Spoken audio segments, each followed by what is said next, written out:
What if you found yourself surrounded by over 22 of the world's leading entrepreneurs, philanthropists, marketers, and investors, men and women that have all made over $100 million, spent $100 million on advertising, or received 100 million impressions, and they were all there to help you.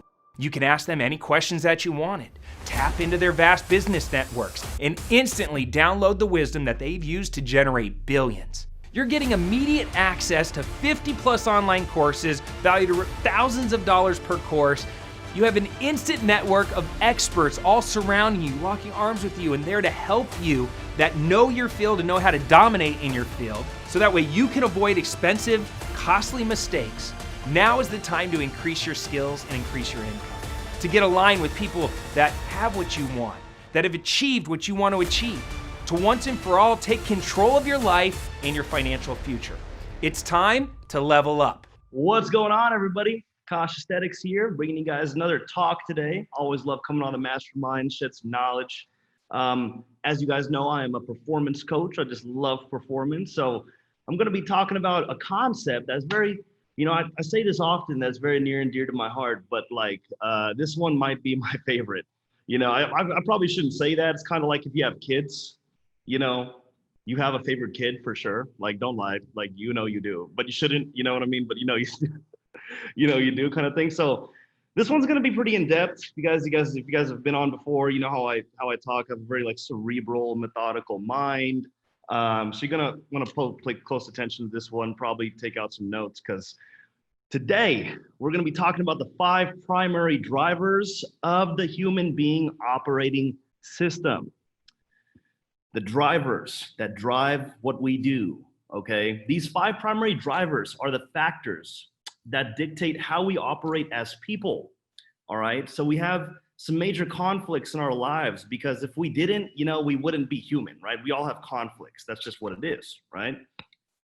And what we are also going to expand on here is how all the results that you have had in your life are actually of a reflection. They're actually a reflection, right, of your beliefs, okay?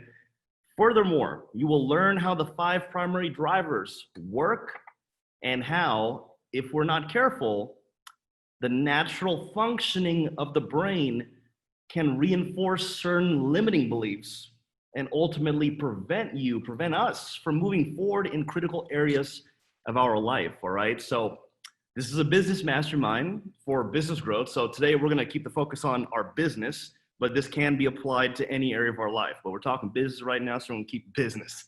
All right, so why are you not at the place in your business where you would want to be at right now? Because that's why we're all here, right? Obviously, because otherwise you wouldn't be listening to me. There's some more to learn to, get to the higher levels of business, right? So let's get right into it, okay? Your beliefs predict and produce your destiny, okay? Now, I know you've heard this from me before, but I want to take some time to really break down the science and the psychology behind it, okay? So what you believe produces the results in your life. And the reason for this is because there is a function that is part of the human being operating system called the 5 primary drivers. And the first of those drivers are beliefs. It starts out with beliefs, okay? So in your life, in a present moment, in an experience, whatever you believe is going to create or produce thoughts, right? What your belief is will produce a thought that is in perfect alignment with that belief, all right? You are going to perceive or react to an experience in your mind that is in perfect correlation with said belief that you have about that experience, okay? Your thoughts are going to produce the feelings that you feel, all right? Your thoughts are going to produce the feelings that you feel. You're literally going to experience the thought, right? Gandhi has a great quote where he says, "A man is but a product of his thoughts. What he thinks he becomes, and the becoming is the feeling," right? The embodiment of that thought, all right? We can actually study the brain, and we can see that every time we have a thought, the brain releases a very specific electrical pattern, and that specific pattern produces specific chemicals in the body, and we experience those chemicals from that thought as a feeling. Okay? All right? So if you look at what happens after a feeling, it always produces an action, right? If you look at what happens right after you feel some type of way, there's some action, that comes after it. And sometimes that action is actually inaction or being still. But the point is, your feelings dictate the quality of the action that you're going to take in your life, all right? It's all because of how you feel. And your actions, guess what? Your actions produce the results, right? The feelings are the cause of the action, and the results are the effect, all right? So what is so interesting about this system is that when you step back and perceive your results, they reinforce your beliefs, okay? And if you're not careful, you can get caught in this psycho-cybernetic loop, unconsciously reinforcing a subpar, or even worse, a limiting belief, all right? Now, I want you to understand that these 5 primary drivers are not the problem. Like, these 5 primary drivers are not the problem, okay? They are just how we function as human beings, right?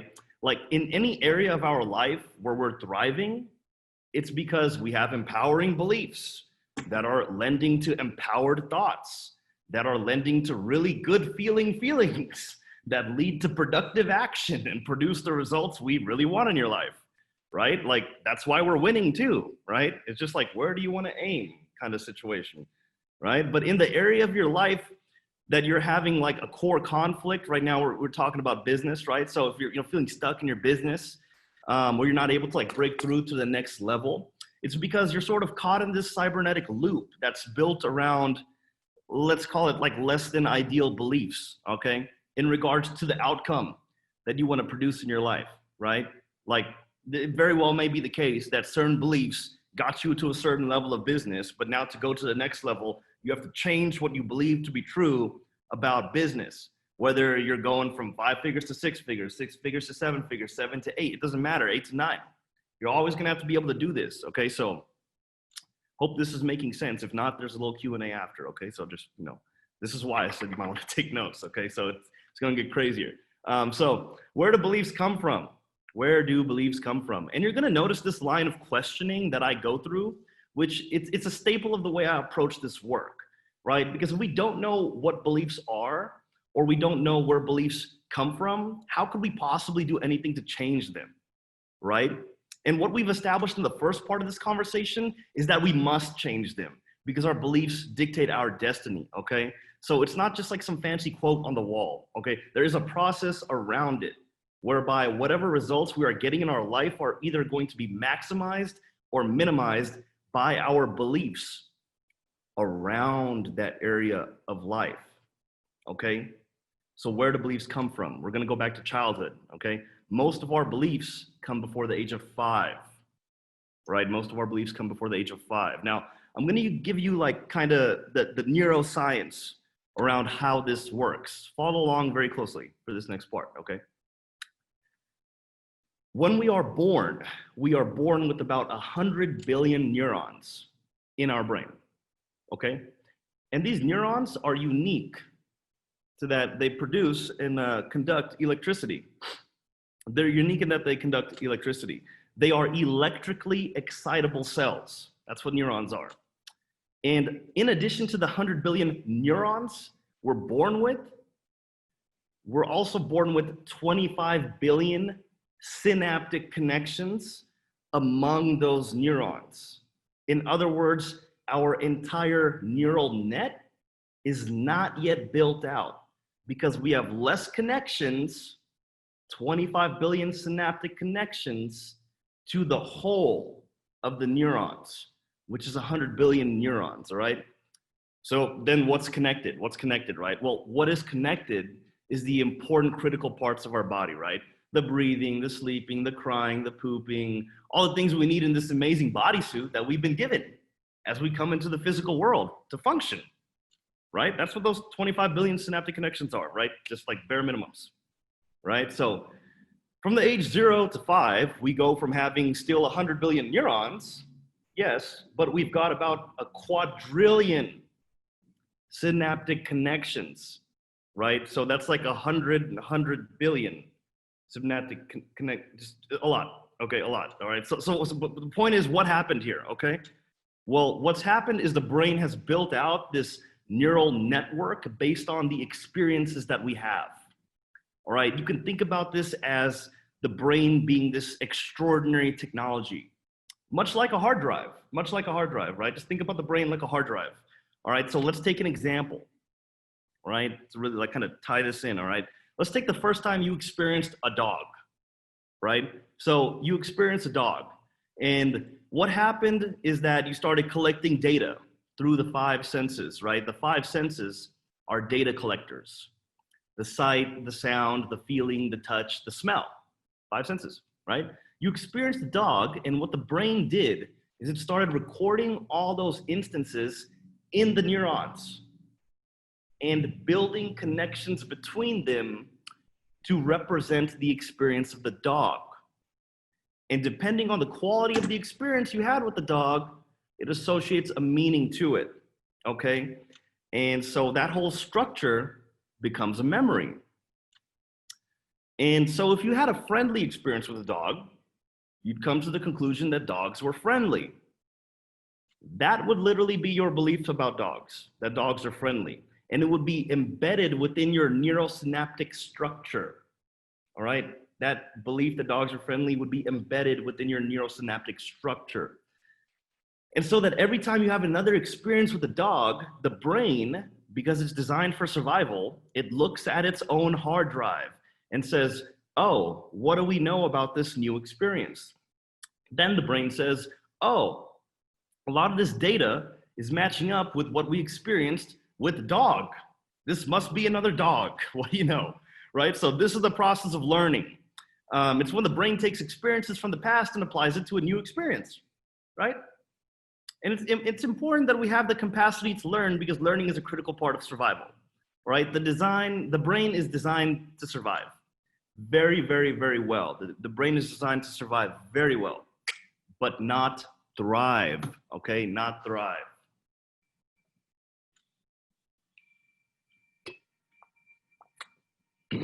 Water break, thank you. And the brain, right, it's functional, because you can imagine if every time you went up to a door, you have to figure out how to use door, right? Like, no, you figured out one time, and every time you approach door, the brain says, this is a door, turn the doorknob, open the door, and this is how it functions. Great, right? The problem here is when we have an early experience that is limiting.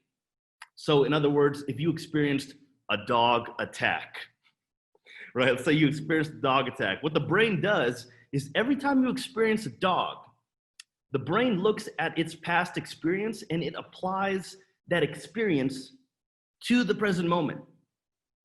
Even though this new dog may not be dangerous, right? Because the brain's survival mechanism, right? So, oh shit, last time it was a dog attack. My five senses are picking up that this is a dog in front of me. Oh my God, I almost got attacked last time. I ain't trying to die this time. So I'm gonna start perceiving this dog that may not be dangerous as dangerous, right? The brain will actually find evidence that is in alignment with the first experience. So even if the dog is not dangerous, the brain will just interpret the movement of the dog, the barking of the dog, the look of the dog on the dog's face, or the experience just of the dog being just cute and cuddly as dangerous. For real, all right? And you will still experience another dangerous dog experience, right? Like that's that whole psycho-cybernetic loop. Just excuse my language, just fucking you right now. Fucking up all the beautiful relationships you could have with dogs. I'm a cat person, so I'm okay with that, but oh God, like imagine if that happened with cats. I'd be so sad if I had like a cat attack. All right, well, not to digress. Okay, back to the point. And so what happens is that neurosynaptic connections in the brain begin to thicken and thicken and thicken, right?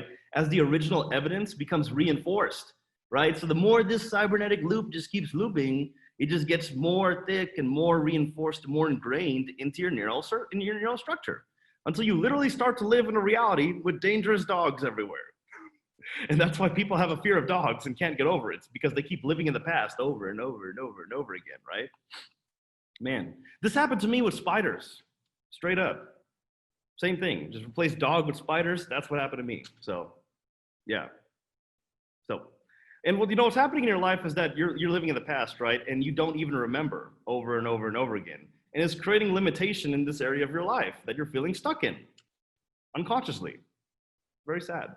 Very sad. So if you were 3 years old and you observed mom and dad struggling, and then there was like some conversation about, like, let's say money, right? You would have this experience and that you would store in your brain, right? And of their conversation, right? And of what you heard and what you saw. And this conclusion you came to, which is money's hard to make, right? Because that's the experience you were having. That's the meaning you gave it. So later on in life, as you're around money, because of the 5 primary drivers, you're going to have thoughts about how money's hard to make. Because that's the belief that you had when you were 5 that you didn't even know when you were unconsciously observing mommy and daddy going through money struggles. So now it's just that's the belief you have. And you're having thoughts that are congruent, that are aligned with that belief. That's what happens, right? And what's interesting about this function as well is that the brain is producing an opinion that the dog is dangerous. It's an opinion.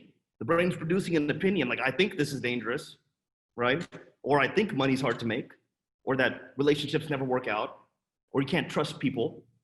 And we experience that opinion as a thought, all right? That opinion is a thought, but we're experiencing as a thought, right? You know, like Buddha had this incredible observation in the 8 Noble Truths, which was, your thoughts are not your thoughts.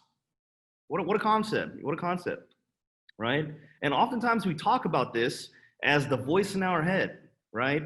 But as we go through life, what's happening is that the brain is constantly giving us its opinion over and over again. We start to just follow that opinion without questioning it.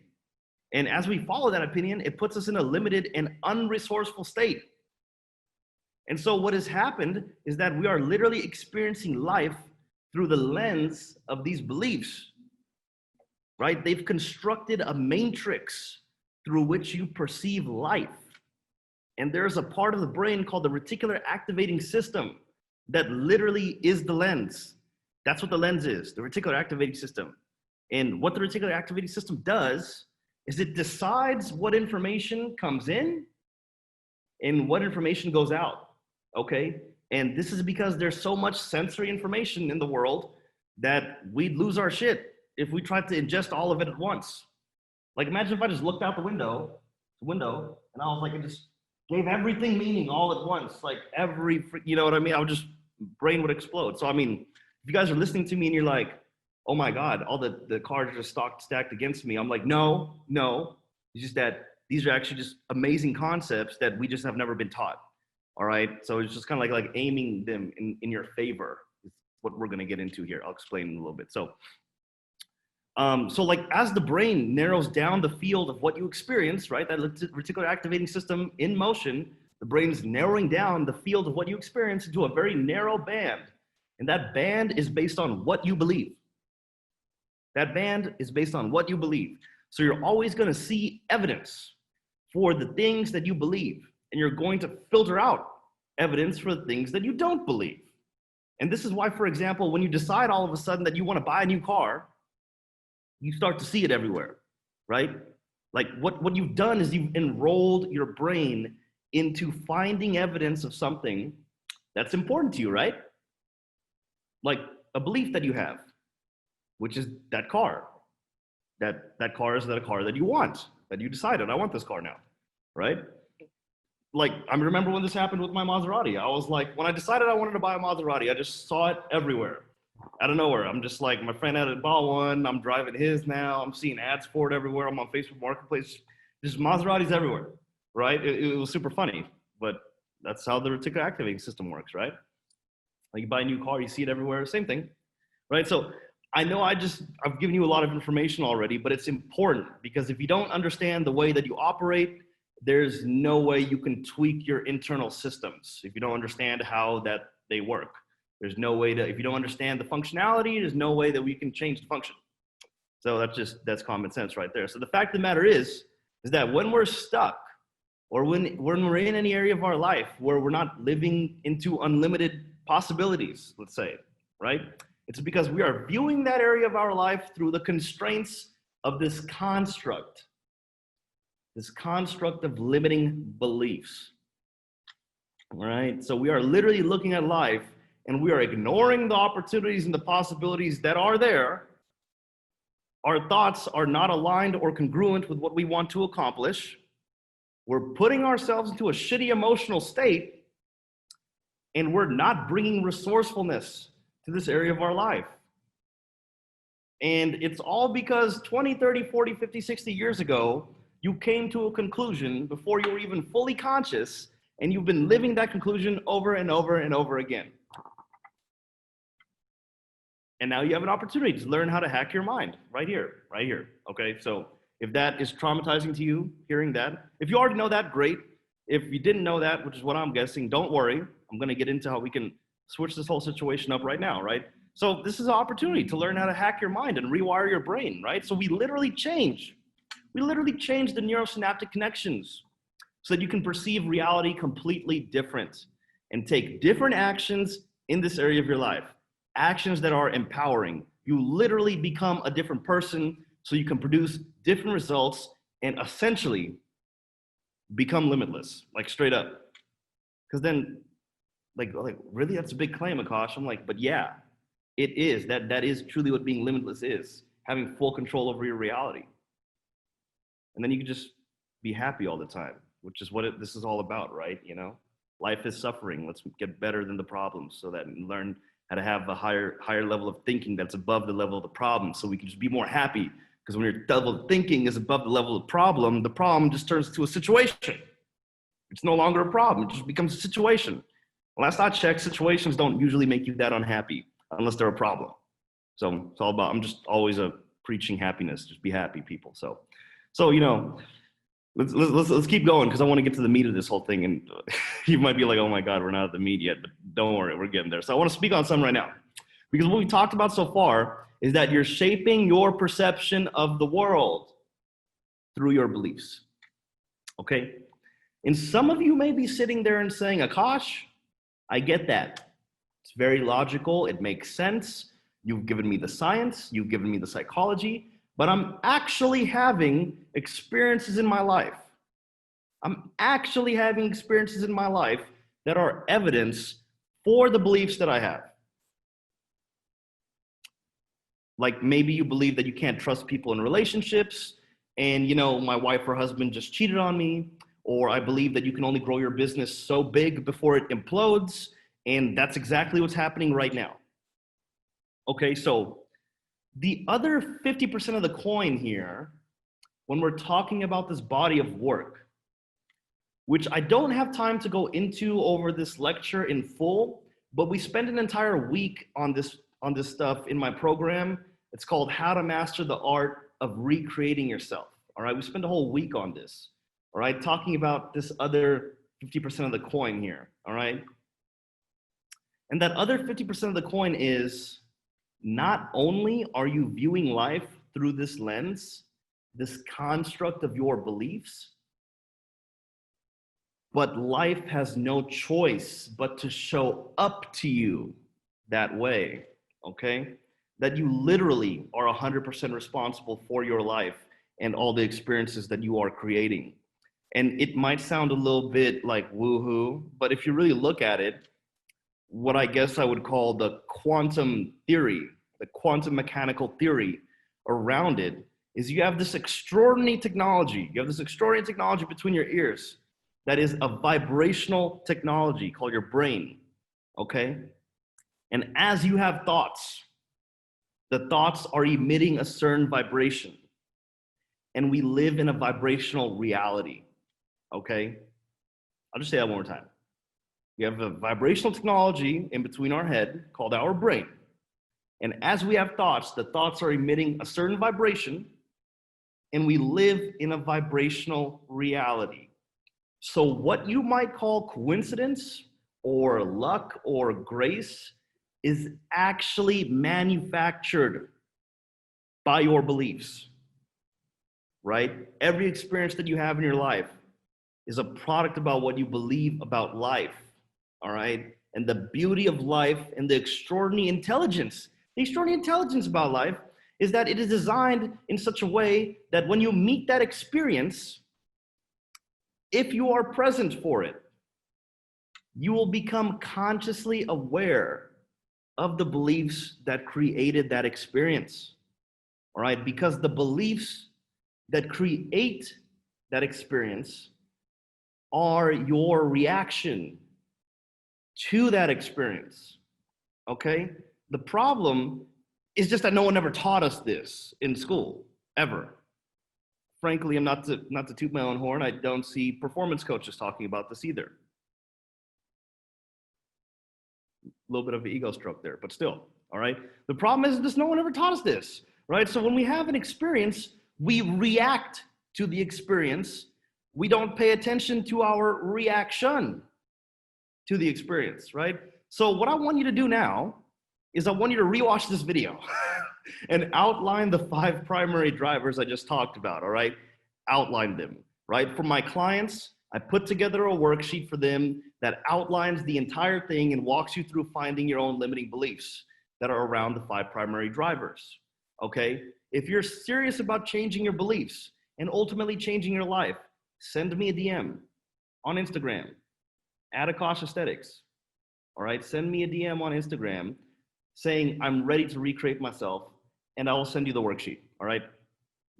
I'll send it to you, no problem. Just shoot me a DM @Akash Aesthetics, that's AKAASH, no underscore, it's all just one word, aesthetics, AESTHETICS. If you don't know how to spell aesthetics, you can just Google it. Akash is AKAASH, aesthetics, all right? Then I want you to do the worksheet, all right? Send me a DM saying I'm ready to recreate myself. I'll send you the worksheet, I want you to do the worksheet, all right?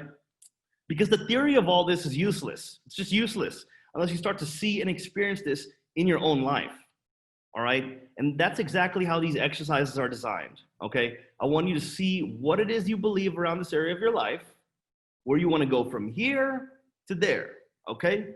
I want you to see what thoughts you have related to those beliefs.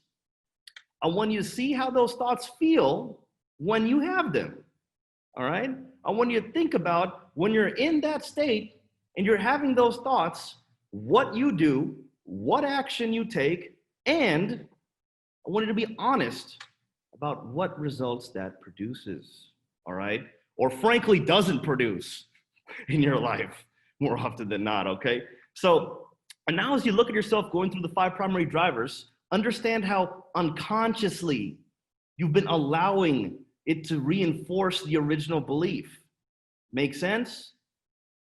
I want you to understand how unconsciously you've been allowing the 5 primary drivers to reinforce some belief that is just a fucking opinion that you made when you were a small kid or very young or a full-fledged adult. It can happen. Usually happens small when you're super young.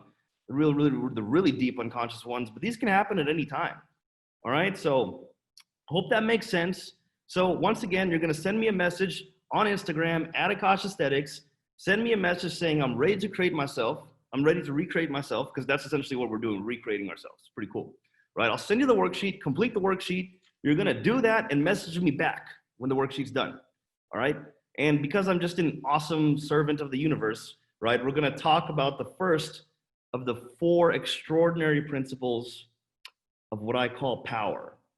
I mean, I didn't call it power, but this is what I believe leads to true power, right? So I can expand on that. And again, this is like very near and dear to my heart, this type of knowledge, because it'll really save you. So that's kind of why I put this in here about, like, if you're going to take the time to message me on Instagram, do the worksheet, and then if you're going to do all that, then I will invest back into you. You give me 100%, I give you 150. You give me like 90%, 99, fuck it, 0 for me. That's how I roll. That's what my mentors told me, and then that's what I just passing on. So there we go. So we're going to talk about the first of the 4.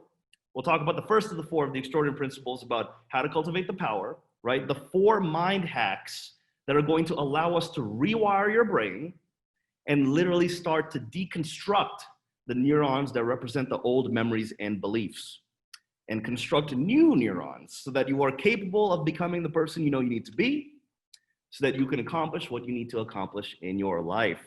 That's it for today. Let's get the Q&A started. Yay. Any questions? Check my phone.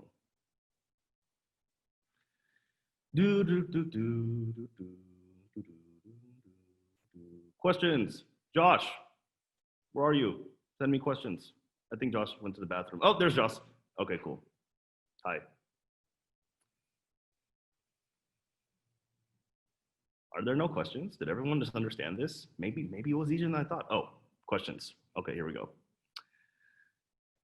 From Brandon, if we master our thoughts and emotions, we can essentially control this matrix we call the world. With a question mark. Yeah. If you can master the 5 primary drivers, because as we're learning and we're growing through life, we're gonna come across these low states of beings, right? Just as we progress on the journey of life. Like when you're in a low state of being, or you're not happy, right? That's an indication for you to stop right there. Because if you're in a low state of being, it is 1000% a result of your own thinking about the situation. 1000% of the time. If you feel shitty, it's because you have some thinking that's just not working for you. And we know that your beliefs create aligned thoughts with that thinking. So when you feel fucked up, be like, what thinking is causing this? And then trace that back to the belief. And then you can understand what belief you need to install to actually get you to where you need to go. And then once you do that, the brain cannot unsee that shit.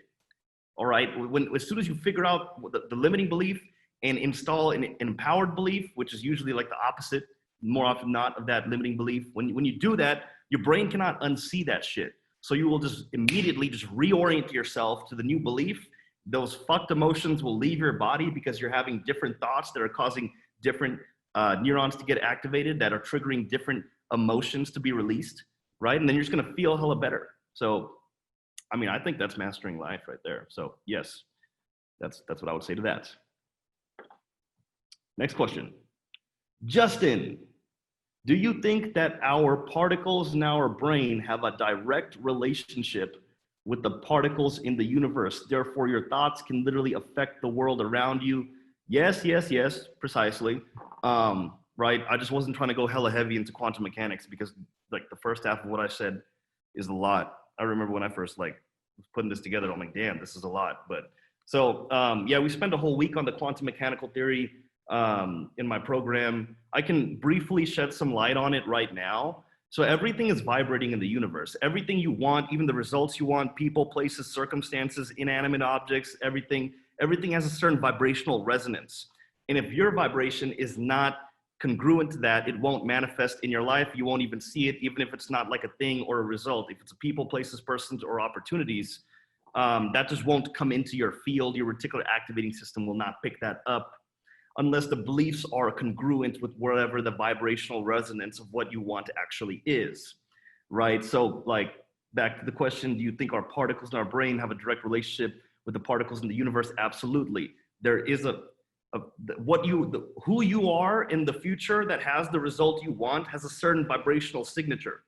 And the faster we can get our current vibrational signature to match the vibrational signature of what it is that we want, ultimately who we need to become to get that, whatever it is we want, because our external reality is just an extension of us, right? The quicker we can align those two is the quicker we can manifest that into the world. And that's just how the universe works. Right? The universe that's just how it works. That's just accept that. The universe works through vibrations, frequencies. That's how it is. Energy, vibration, and frequencies. Everything's vibrating at different frequencies. So, yep. Robert says, how can I explain this kind of mindset to business partners who aren't as prone to accepting something like this? If this is your first time learning it, I would strongly advise not trying to regurgitate what I said. This is my job. I've studied this for years. That's why I can say it like this. I would just refer them to this video. That's what I would do. And if this video doesn't convince them, then that means because this is just science. This is not some I just broke down the exact fucking science on this stuff. Sorry for using bad words. It's just that blew my mind right there. So if science doesn't convince them, you should get new business partners because that's not good, right? This ain't some woohoo stuff. It's just science, So I would recommend evaluating your relationship with them if they don't have a change of heart after watching this video.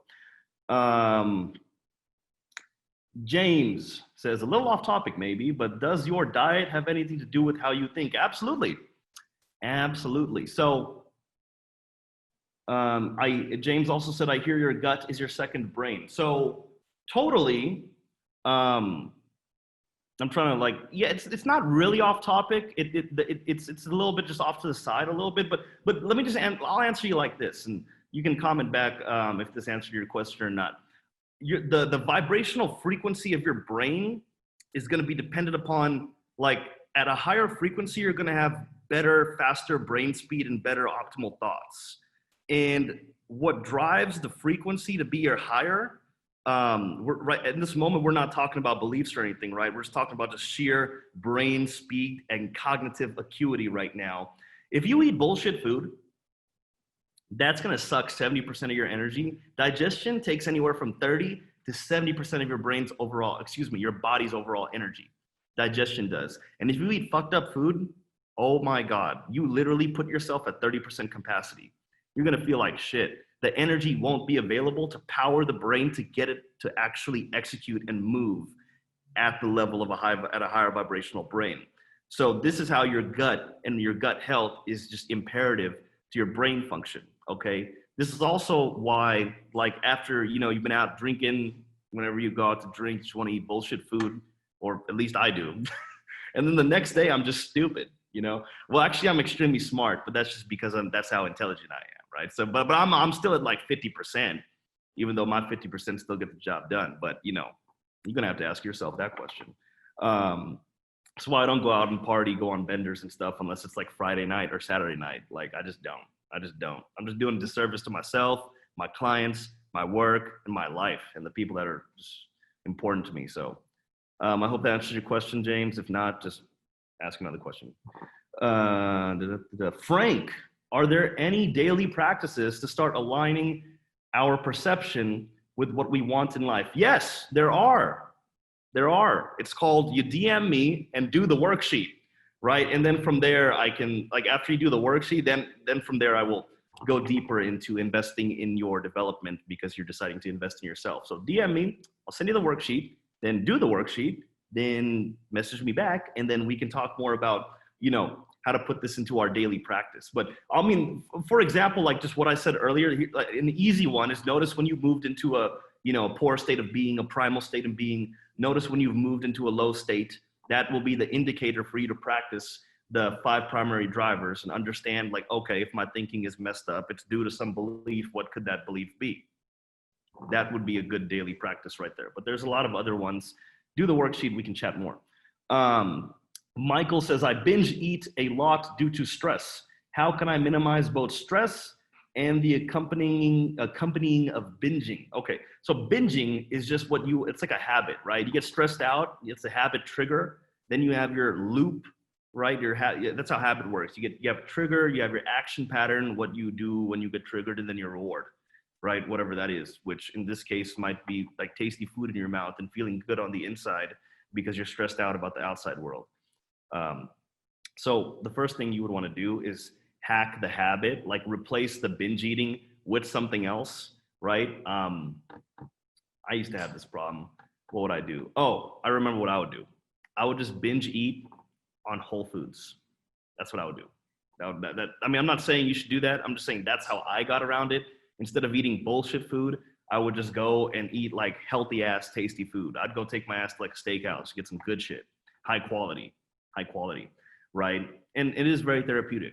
I'm a big foodie. Food is important. You just don't be an idiot and go Jack in the Box. That's poison. That's not food. All right, processed stuff. Don't do that.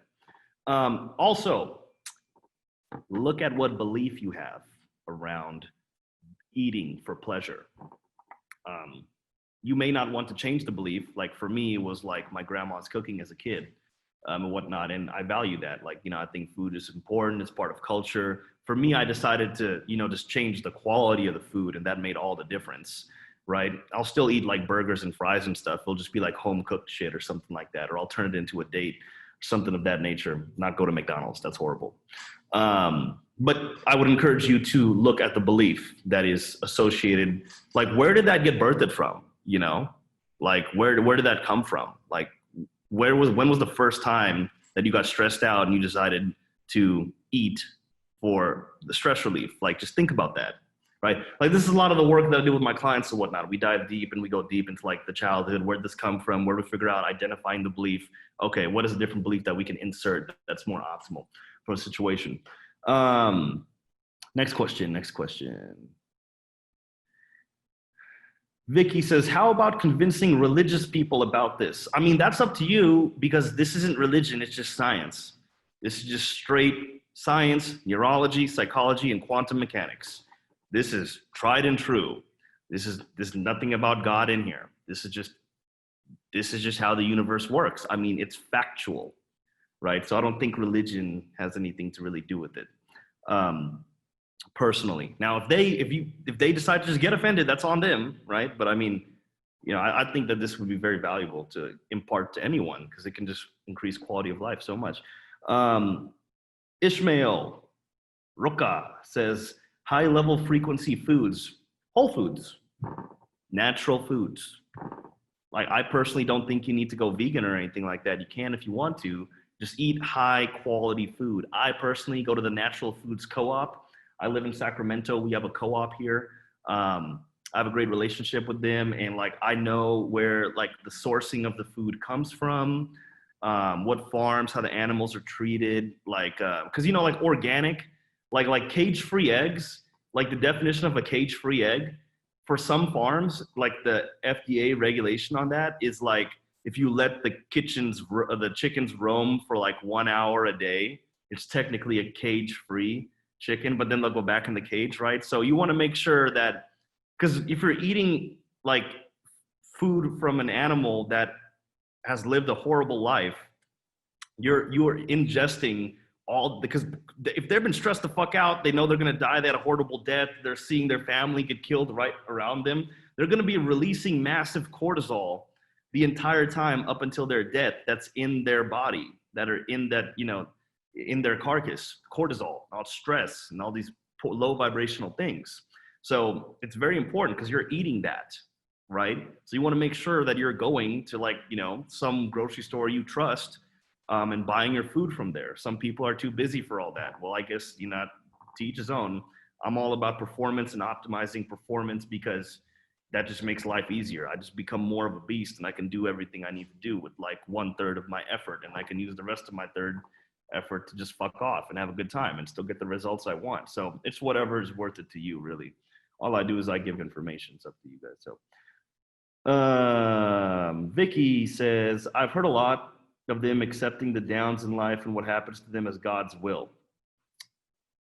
Yeah, so I mean, again, I would just show them this video and just breaks down the science behind it, that it's not God's will. God's I personally am spiritual, so I'm just not going to speak on any religion thing. I'm very spiritual. Like, you know what I mean? I got, like Buddha, you know what I mean, from Buddhism, right? I have like this amazing Shiva statue right here. It's from Hinduism. I've studied all religions, almost all of them. Grew up Sikh. I've studied all of them, right? And, I've went to the mosques and I've studied all the different books before I took on the stance of spirituality. And what I loved about it, it broke down how the universe works at a science, and how that we can truly create our reality, and the laws of karma, right? I abide by the laws of karma. Like, I don't fear God, I fear karma, which is a part of God's creation. So indirectly, I guess you could say that, but I mean, if you will, for example, if you do the golden rule, right? Do unto others what you would want done unto yourself. So if you believe that to be true and you do something deceptive or malicious to another individual, while you're doing it, you're not going to feel good, right? You're going to feel really bad. And that bad feeling is a low vibration that you're going to then emit into the field, into the quantum field. That low vibration is going to come back to you as bad karma. And the flip side is also true. If you do something amazing out of your own free will and you give and you serve another person, you're going to feel fucking so awesome, right? Because you just gived to a fellow brother and sister. And that's going to produce a very positive high vibration frequency that you're then going to emit into the field. And that comes back as good karma. Checks and balance system by the universe. So again, if you want to talk more about that, shoot me a DM. All right, move on to another question. Nick says, do you think that our genetics come to effect in how we perceive certain situations based on past ancestors and their environment? Yes. This is getting a little bit esoteric now, but yes, your DNA is information, right? Like, I have had many experiences. So this one it's gonna sound a little bit woo because I don't have any science. This one's just, you just got, I mean, the science is in the DNA. What I'm saying is you can choose to believe this or not, but ancestral trauma that happened in our lineage does get passed down within our DNA because our DNA is comprised of their DNA. And depending on certain areas of our lives, different stages of our lives, certain experiences that we have at different times of our life, that DNA can then open and unravel and release whatever emotions or unhealed traumas that our ancestors had not healed. And then it becomes our responsibility to heal that on their behalf. And, you know, so the answer, short answer, yes, right? So, yeah, my family had a whole thing about like, you know, money and money's being hard to make and like a lot of survival. They come from like a third world country. They hustled, made it into the middle class and whatnot, but they did that by like saving and doing other strategic stuff and being, you know, very, very conservative in their investing approach and whatnot, which served them very well. And, you know, because of the third world mindset that they came from. So they actually restructured their beliefs a lot. And like, so I felt it was my responsibility to go and like heal that family belief by showing them like, hey, there's abundance out here. Like we can have abundance. And like that was in a way like how I did that. So yeah, hope that gives you some perspective. Next question. Peter says, you've mentioned frequencies a lot. Do you think that all these cell phone Wi-Fi frequencies ever interfere with our brain's frequencies? Yeah, 1000%, which is why we must make our brains rise above it. 1000%. It is true. I'm not going to get into any conspiracy theory stuff. I think it's just conspiracy facts. If you want to talk more about that, shoot me a DM. But yeah. Sarah says, do you think dreams are a form of frequencies that enter your brain while you sleep? Sometimes. That's the cool part about dreams. They're very multidimensional. Dreams are what happens when we go to sleep and we enter, our souls enter the astral realm when we dream. And in the astral realm, we're in our light bodies, right? We're not in our physical bodies. And these light bodies, everything in the entire dimension of the universe is organized by frequencies. So without going too deep, there's different frequencies and vibrational resonances that apply to the astral realm.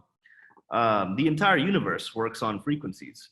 So yeah, very well, very well. Like, what do you think in dreams? Like, you ever just had a dream like where, like it's like about a friend that maybe like was going through something and like I don't know, like something happened to them and you saw it happen in the dream. Like maybe like they were driving and then they like crashed. You're like, oh my God. And then you called them the next day and like they were actually going through something difficult in their life or their business or something. And you're like, oh, what do you know? That's happened to me.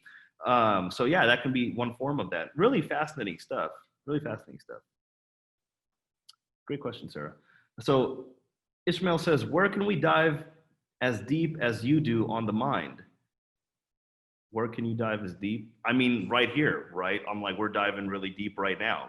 We're talking about all this stuff, right? So, I mean, rewatch this, do the worksheet, actually send me a DM, do the worksheet. I'll send you the worksheet, do it, shoot me a DM back. I mean, this is what I teach too. If you're interested in being a client of mine, this is how I teach. I teach how to operate life from a powerful state of being at all times, because that's where all your solutions are. That's where your growth is. That's where your people, places, things, ideas, opportunities, inspiration, energy is all that powerful states of being and powerful frequencies. And as we level up in life, we have less and less access to resourcefulness because we have to restructure our beliefs to be more aligned with where we're going in our life. And that process, a lot of people don't know how to do that.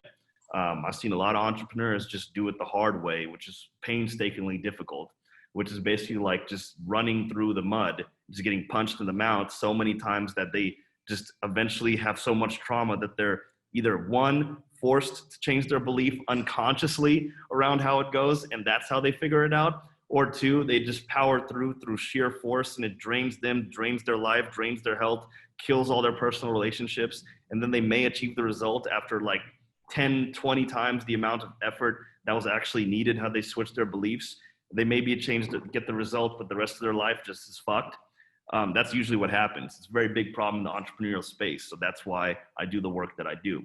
So yeah, just, hit me up about being in one of my programs. We can chat. We really are. If all this is your MO, then you'd love to be one of my clients for sure. So shoot me a DM. Johnny says, if you had to live the same day over and over for the rest of your life, what would your day look like? Oh, man, I don't really want to live the same day over and over again for the rest of my life.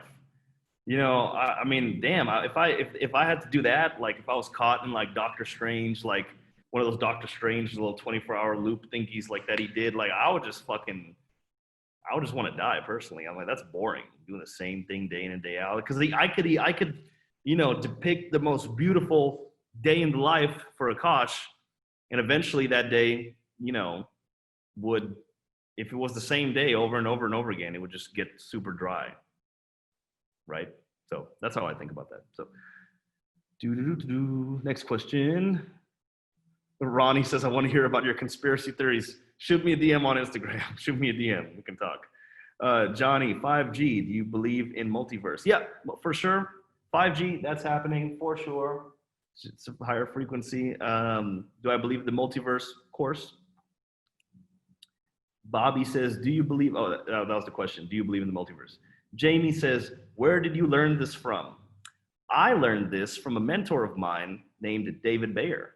Well, he's one. I mean, I've assimilated a lot of information from like Joe Dispenza, just other gurus and luminaries, Nikolai Tesla, just studying this shit, I'm just a nerd. That's, if we can see far, it's because we're standing on the shoulders of giants. And I've stood on top of a lot of giants.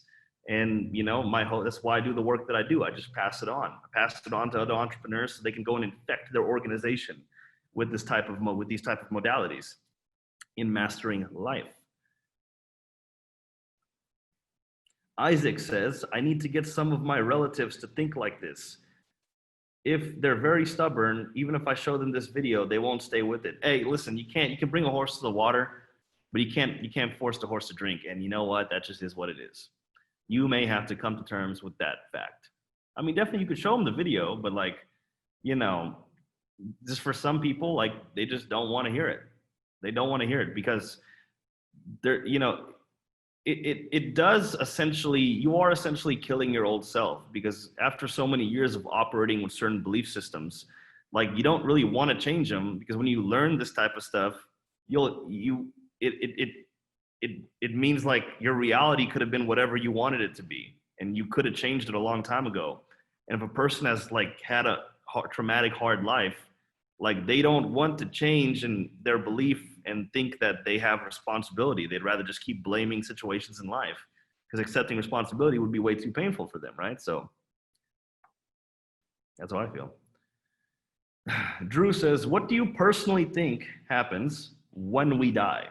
All right, Drew. So we are immortal spiritual beings living a temporary human experience, temporary physical experience. When we die, our soul will get recycled. We will go into the astral realm, right? And again, certain things should only be learned by experience, okay? I've done a lot of deep work on myself I should have prefaced it with, I have done a lot of deep shamanic work. I've used a lot of plant technology, seen my past lives, understood how things go, talked to very tribal, spiritual, old, wise people that are just off the grid type shit, and just take my word for it. There is something that happens after. Earth is like a training ground for our soul. We come here to experience lifetimes, to learn shit, and ultimately raise our consciousness as souls. Johnny says, do you think that one's best life would be to find the thing you can do over and over again and never get bored with it? Find the thing you can do over, for me, doing coaching.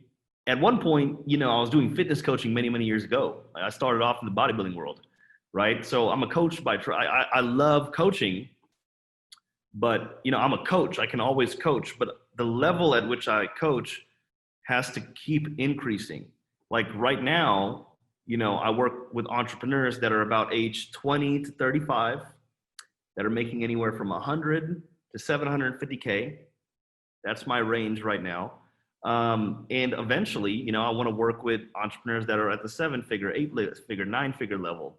And I can, you know, do that honestly whenever I want by just changing my messaging in the marketplace. But I find the highest impact can be made with millennials and or people that are a little bit younger in the game, people that are, you know, their brains are less ingrained with certain belief systems around that stage of business. I can have a higher effect and more impact working with them. And where I'm going with that is I don't like the idea of having to do something over and over and over again and just be stuck with that. It's always going to evolve. Like everything keeps evolving. That's how Mother Nature works. The tree don't just stop growing one day. Like the tree doesn't stop growing. Why would we? We're that same Mother Nature energy, right? Find your purpose in life and then live the manifestation of your purpose. Here's a quick little hint right here. Your purpose is like an adult. Your purpose is like an adult, right? Your passions, what you're passionate about is like a teenager, all right? Your purpose is like an adult. Your passions are like a teenager. Your interests are like kids. The things you're interested in but not yet passionate about are like kids, all right? And your curiosity is like a baby, all right? So what am I saying here?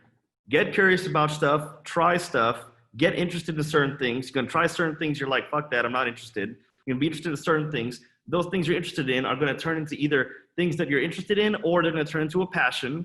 Your passions will then lead you to your purpose, right? That's the evolution of finding your purpose.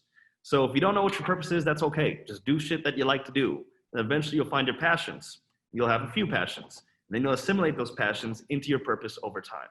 And your purpose can then manifest in many different ways, depending on whatever the fuck you feel like you want to do. So do that. Alrighty, that's all the time we got right now, ladies and gentlemen. Send me a DM on Instagram if you like this stuff, you want more content, you want that worksheet, at Akash Aesthetics, AKAASH Aesthetics. See you guys on the other side.